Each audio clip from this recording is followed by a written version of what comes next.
अस्सलाम वालेकुम। हमारे पास अगला है ब्लॉटिंग। ब्लॉटिंग हमारे पास एक टेक्नीक है जिसमें हम डीएनए को एनालाइज़ करते हैं, ठीक है? हम किसी भी पीस ऑफ डीएनए को आइडेंटिफ़ाई करते हैं।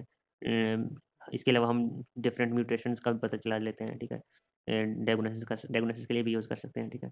तो बेसिकली वर्ड ब्लॉटिंग का क्या मतलब है मेम्ब्रेन, ठीक है? इसमें बेसिकली जो है हम स्ट्रैंड बनाएँगे सिंगल स्ट्रैंड डीएनए का और इसी तरह फिर उसको ना हम जा ट्रांसफ़र करेंगे नाइट्रोसेलुलर मेम्ब्रेन पर या एक और मेम्ब्रेन भी है, ठीक है? तो इसको कहते हैं हम ब्लॉटिंग। ब्लॉटिंग की हमारे पास बेसिकली 3 टाइप्स बताई गई हैं। साउदर्न ब्लॉटिंग क्या होता है? इसमें डीएनए को हम यूज़ करेंगे, ठीक है? ये हम डिटेल से पढ़ते हैं और नॉर्थर्न ब्लॉटिंग क्या है? जिसमें हम आरएनए को यूज़ करते हैं और वेस्टर्न क्या है? जिसमें हम प्रोटीन्स को यूज़ करते हैं। अब हम पढ़ते हैं डिटेल से साउदर्न ब्लॉटिंग को। एक चीज़ हमने ज़हन में जो रखनी है, वो ये है कि हमारे पास एक आएगा प्रोब, ठीक है? प्रोब हमारे पास क्या है? इसकी हमारे पास इसकी सीक्वेंस हमें मालूम होती है, ठीक है? न्यूक्लियोटाइड्स इसके ऊपर सीक्वेंसेस होंगे, ठीक है? जो भी सीक्वेंस वो हमें पहले से मालूम है कि ये किस तरह से सीक्वेंस में है। ये हमने पहले बनाया हुआ होता है, रेडियो एक्टिव प्रोब एक होता है। वो फिर जो है ना आगे बाइंड करेगा, उसका आगे हम पढ़ेंगे। ये हमने याद रखना है कि हमने ये पहले से बनाया हुआ है और हमें पता है कि इस पे कौन-सा न्यूक्लियोटाइड सीक्वेंस है। तो आगे चलते हैं। सबसे पहले हमने डीएनए लिया, ठीक है? उसके ऊपर एंडोन्यूक्लियस ने एक्ट किया, हमने एंडोन्यूक्लियस उसके ऊपर एक्ट कराया और उसके नतीजे में उसके फ्रैगमेंट्स बने। फ्रैगमेंट्स बनने के बाद भाई हमने उन्हीं फ्रैगमेंट्स को उनके चार्ज और साइज़ की बेस पे सेपरेट करना है और ये हम जेल इलेक्ट्रोफोरेसिस के ज़रिए करेंगे। जब हम जेल इलेक्ट्रोफोरेसिस के ज़रिए इनकी सेपरेशन करेंगे चार्ज और उनके साइज़ की बेस पर, उसके बाद भाई हमने क्या करना है,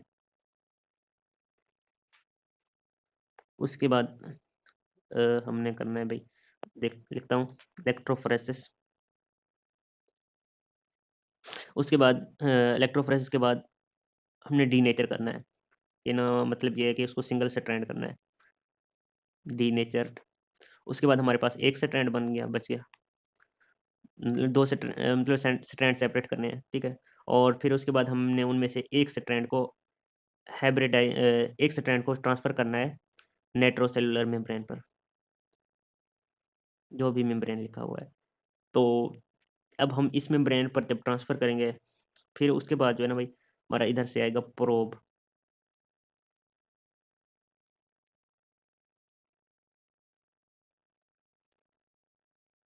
हमने सिंगल स्ट्रैंड को ट्रांसफ़र किया नाइट्रोसेलुलर मेम्ब्रेन पर और उधर से हमारे पास आया प्रोब। उस प्रोब ने इसके साथ इस स्ट्रैंड के साथ कॉम्प्लीमेंट्री होना है, ठीक है? अगर कॉम्प्लीमेंट्री हो गया तो उसका मतलब ये है कि ना हमारा जीन ऑफ इंटरेस्ट वही है जो हम देख रहे हैं, या मतलब ये है कि ना हमारा नॉर्मल है। तो प्रोब का तो हमें पता है और हमारा अगर वैसे ही प्रोब के साथ कॉम्प्लीमेंट्री हो जाता है, इसका मतलब है हमारा सब काम सही है, हमें जीन ऑफ इंटरेस्ट मिल गया है। तो यही कहानी है ब्लॉटिंग की। एक दफ़ा फिर मैं थोड़ा रिवाइज़ कर देता हूँ। रिवाइज़ करते हैं भई। सबसे पहले भई हमने फ्रैगमेंट्स बनाने हैं डीएनए के। मैं लिखता हूँ फ्रैगमेंट्स एंडोन्यूक्लियस की मदद से। फिर उन्हीं फ्रैगमेंट्स को इलेक्ट्रोफोरेसिस के ज़रिए गुज़ारना है, इलेक्ट्रोफोरेसिस। इलेक्ट्रोफोरेसिस के बाद हमने डीनेचरेशन करनी है, ठीक है? मतलब ये है कि ना हमने एक स्ट्रैंड बनाना है। तो अब हमारे पास एक स्ट्रैंड जो होगा, ठीक है? वो कंबाइन करेगा प्रोब के साथ। जब हमारे प्रोब के साथ वो मैच करेगा, तो फिर उसका मतलब ये है हमारा जीन ऑफ इंटरेस्ट वही है। मतलब हमें जीन ऑफ इंटरेस्ट मिल गया है, या हम कह सकते हैं इन केस हमें कोई डिसीज़ वगैरह का पता करना हो तो हम ये कह सकते हैं कि ना हमें डिसीज़ नहीं है। मतलब हमारा जो भी मतलब जहाँ से भी लिया है वो डीएनए वहाँ पे नॉर्मल है। तो ये कहानी है इसकी।